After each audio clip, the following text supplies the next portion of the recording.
اور اس کو پتہ ہے کس کو کیا دینا ہے اور اس کو وہ بہم پہنچا رہا ہے۔ انسان کو طرح طرح کے کھانے چاہیے، ایک کھانے سے یہ اکتا جاتا ہے۔ بھینس تو سویر شام دوپہر وہ چارہ ہی کھاتی ہے، کبھی نہیں اس نے کہا کہ کوئی ناشتہ تبدیل کر دو۔ سر جھکائے ہوئے وہ صبح بھی وہ کھا رہی ہوتی ہے، شام کو بھی وہ کھا رہی ہوتی ہے۔ لیکن انسان ہے وہ ایک چیز 2 دفعہ کھائے تو وہ کہتا ہے یہ تو صبح بھی لی تھی۔ سواد کری آئے جامع تغیر بھی ضروری ہے، کوئی رت ہو عمر بھر اچھی نہیں لگتی۔ اس کی طبیعت میں تنوع ہے، کبھی کہتا ہے کہ مجھے کھانے کے لیے میٹھا چاہیے، کبھی کہتا ہے مجھے نمکین چاہیے، کبھی کہتا ہے چٹکارے دار چاہیے، کبھی لحمیات کی آرزو ہوتی ہے، کبھی سبزیوں کی طرف اس کا دل مائل ہوتا ہے، کبھی کہتا ہے کہ نہیں آج میں نے یہ لینا ہے، آج میں نے وہ لینا ہے، اور میرے اللہ نے اس کے لیے سارے انتظام کر رکھے ہیں۔ اللہ اکبر۔ اور جس کو ایک چاہیے اس کو ایک ہی دے رہا ہے، اور جس کو جتنا چاہیے اس کو اتنا دے رہا ہے۔ ہمیں تو ہنڈیا کے لیے ½ کلو یا 1 پاؤ گوشت چاہیے ہوتا ہے، لیکن شیر کو میں نے افریقہ کے اندر لائیو ناشتے کرتے دیکھا ہے، اور وہ پورا ہرن جو ہے وہ ہڑپ کر جاتا ہے، اللہ روز اسے دیتا ہے۔ ہنس ایک پرندہ ہے، وہ سچے موتی کھاتا ہے، اور سچے موتی پنساری سے آپ لینے جائیں تو تولوں ماشوں میں ملیں، اور وہ بھی لاکھوں روپے میں، اور وہ بھی تیقن سے آپ نہیں کہہ سکتے کہ اس میں 2 نمبری تو نہیں ہے، یہ واقعتاً صحیح ہے، چونکہ آج کل تو یہ چیزیں چلتی ہیں، لیکن اس کو پیٹ بھر کے چاہیے ہوتے ہیں صبح شام دوپہر۔ اور دنیا کے اوپر ایک ہنس نہیں رکھا ہوا اللہ نے، لاکھوں ہنس کروڑوں ہنس دنیا پہ پائے جاتے ہیں، اور ان کو اربوں موتی روز چاہیے، اللہ روز عطا کر رہا ہو۔ تو یہ ہے اس کی ربوبیت، جس کو جو چاہیے وہ عطا کر رہا ہوتا ہے۔ رب العالمین، تمام جہانوں کا پالنے والا ہے۔ رب کا معنی علماء نے یہ کیا ہے، حضرت عبداللہ ابن عباس فرماتے ہیں انہ مالک الدنیا وانہ مالک الاخرى، یہ دنیا کا بھی مالک ہے اور آخرت کا بھی مالک ہے۔ رب یہ صرف دنیا میں ہی نہیں، آخرت کے اندر بھی اس کے خانے کرم پہ لوگ پل رہے ہوں گے، اور دنیا میں بھی اس کے خانے کرم پہ لوگ پل رہے ہیں۔ اب عالم کیا ہے؟ ما سوی اللہ کو عالم کہتے ہیں۔ علماء نے اس پر بہت کچھ لکھا، لیکن حضرت وہب بن منبہ رضی اللہ تعالیٰ عنہ فرماتے ہیں کہ 18,000 عالم ہیں، ان میں سے ایک عالم یہ عالم دنیا ہے۔ بہت ساری چیزیں ہیں، ہماری انسان کی پہنچ ہی وہاں تک نہیں ہے۔ وما یعلم جنود ربک الا هو، اللہ کے لشکروں کو کون جانے؟ اللہ، وہی جانتا ہے اس نے کیا کیا پیدا کیا۔ انسانی مرغ عقل تھک کے گر جاتا ہے۔ اللہ اکبر۔ تو کہا رب العالمین، تمام جہانوں کا پالنے والا۔ اچھا، یہاں رب المسلمین نہیں کہا گیا، رب المطیعین نہیں کہا گیا، رب المتقین نہیں کہا گیا۔ صرف نیکوکاروں کا، اچھے لوگوں کا رب ہو، جو نہیں مانتے وہ ان کا بھی رب ہے، جو انکار کرتے ہیں ان کا بھی رب ہے۔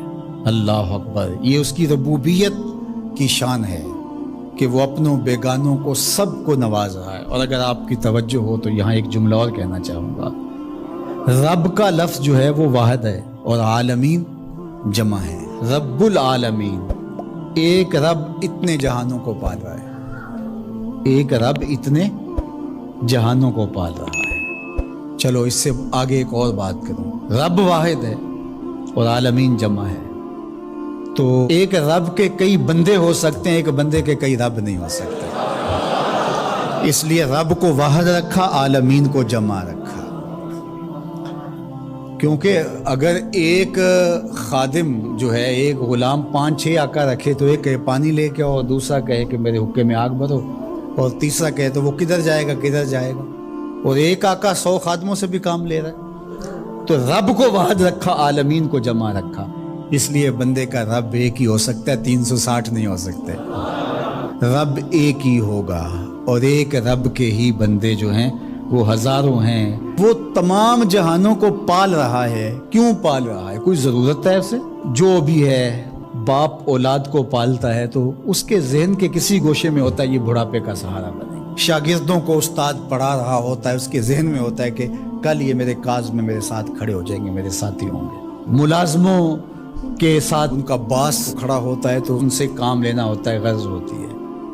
تو اللہ اتنے جہانوں کو پال رہا ہے تو کیا غرض ہے؟ الرحمن الرحیم، محض رحمان ہے نا، اسے کوئی غرض نہیں، وہ رحمان ہے اور رحیم ہے، اور یوں ہی پال رہا ہے۔ جو نہیں مانتا اسے بھی پال رہا ہے، اور جو مان رہا ہے اسے بھی پال رہا ہے۔ اللہ اکبر، وہ رحمان ہوا، وہ رحیم ہوا۔ ایسا نہیں ہوا کہ ایک بلی کو بہت زیادہ خوراک دے دی گئی اور وہ پھول پھول کے ہاتھی جتنی ہو گئی، اور ایسا کبھی نہیں ہوا کہ ایک ہاتھی کو خوراک کم ملی اور وہ چوہے جتنی رہ گئی۔ جس کی جو فطری استعداد ازلی جو اس نے خود مقرر کی ہوئی ہے، اس کے مطابق اس کی گروتھ ہوتی ہے اور اس کے مطابق اس کی تربیت کرنا ہے۔ خلاصہ ہے پورے قرآن کا سورہ الفاتحہ، جو سارے مضامین ہیں پورے قرآن میں وہ سمٹ کے سورہ فاتحہ کے اندر آ گئے ہیں۔ تو اس کا آغاز اللہ کی حمد سے ہو رہا ہے۔ الحمدللہ، تمام خوبیاں اللہ کے لیے۔ کسی کے اختیاری حسن پر، کسی کے اختیاری جمال پر جو ثنا کی جاتی ہے، ستائش کی جاتی ہے، اسے حمد کہا جاتا ہے۔ کچھ خوبیاں اختیاری نہیں ہوتی، غیر اختیاری ہوتی۔ اگر کسی کا رنگ سفید ہے، نقوش تیکھے ہیں اور اس کی آنکھیں نرگسی ہیں، اس کے دیگر اعضاء کا توازن بڑا اچھا ہے، تو یہ اس کا اپنا کمال نہیں ہے۔ ایک شخص عالم ہے، اس نے پڑھا، محنت کی، آگے بڑھا، تو یہ اس نے محنت کر کے ایک چیز حاصل کی، تو اس کا وصف بیان کرنا اور اس پر ثنا کرنا یہ غیر اختیاری حسن نہیں ہے بلکہ اختیاری ہے۔ تو کمال وہ ہوتا ہے جو چیزیں اختیاری ہوں۔ تو اللہ جل شانہ کی حمد اس لیے کی جاتی ہے کہ اس کی چیزیں، اس کا حسن غیر اختیاری نہیں ہے، وہ اس کا اختیاری ہے۔ اللہ اکبر۔ تو کسی کے اختیاری حسن پر تعریف حمد کہلاتی ہے، اور اگر وہ نعمت کے مقابلے میں ہو تو وہ حمد شکر کہلاتی ہے، اور اگر نعمت کے مقابلے میں نہ ہو تو اس کو حمد کہا جاتا ہے۔ حضرت کعب احبار رضی اللہ تعالی عنہ فرماتے ہیں کہ الحمد کی تفسیر ثناء اللہ ہے، اللہ کی ثنا، اللہ کی تعریف۔ اور حضرت ضحاک بن مزاحم نے اس کا ترجمہ کیا ہے الحمدللہ رداء الرحمن، یہ رحمان کی چادر ہے۔ جس طرح چادر زینت دیتی ہے اور وقار کی علامت ہوتی ہے، اور اہل عرب کندھے کے اوپر چادر ڈال کر کے جو ہے وہ ایک خاص ان کی حیت ہوتی ہے۔ یہاں گرمی سردی سے بچاؤ کے لیے چادر لی جاتی ہے، لیکن عرب میں چادر جو ہے وہ زینت کے لیے لی جاتی ہے، اور وہ آپ نے دیکھا ہوگا کہ عرب علماء یہاں کندھے پہ چادر رکھتے ہیں، تو وہ زینت کے لیے ہوتی ہے، ضرورت کے لیے نہیں ہوتی۔ تو اس لیے یہاں جو رداء الرحمن کہا گیا ہے، تو الحمد رحمان کی زینت ہے، وقار کی چادر ہے۔ ثنا کی جتنی بھی قسمیں اور جتنی بھی صورتیں ہیں وہ اللہ کے لیے، وہ ڈائریکٹ تعریف کی جائے تب بھی اللہ کی، انڈائریکٹ تعریف کی جائے پھر بھی اللہ کی ہے۔ یعنی پھول کو کہا جائے کیا خوب پھول ہے تو پھر بھی اللہ کی تعریف، اور کہا جائے سبحان اللہ پھول کو دیکھ کر پھر بھی اللہ کی تعریف، پاکیزگی اللہ کی بولی جا رہی ہے۔ اور اگر اس کی درزوں کو، اس سے مہکتی نکلتی خوشبو کو، اس کے رنگوں کا جمال اور اس کی لطافت دیکھ کر کے کہ واہ کیا کھلا ہوا شگفتہ گلاب ہے، تو آپ گلاب کی تعریف کر رہے ہیں لیکن خالق گلاب کی تعریف کر رہے ہیں، یہ انڈائریکٹ تعریف۔ تو خوبی کی جتنی بھی صورتیں ہیں، چاہے وہ ڈائریکٹ ہو، چاہے وہ انڈائریکٹ ہو، چاہے وہ قولن ہو، رویتاً ہو، فعلاً ہو، جس طرح ہو، اللہ کے لیے ہے۔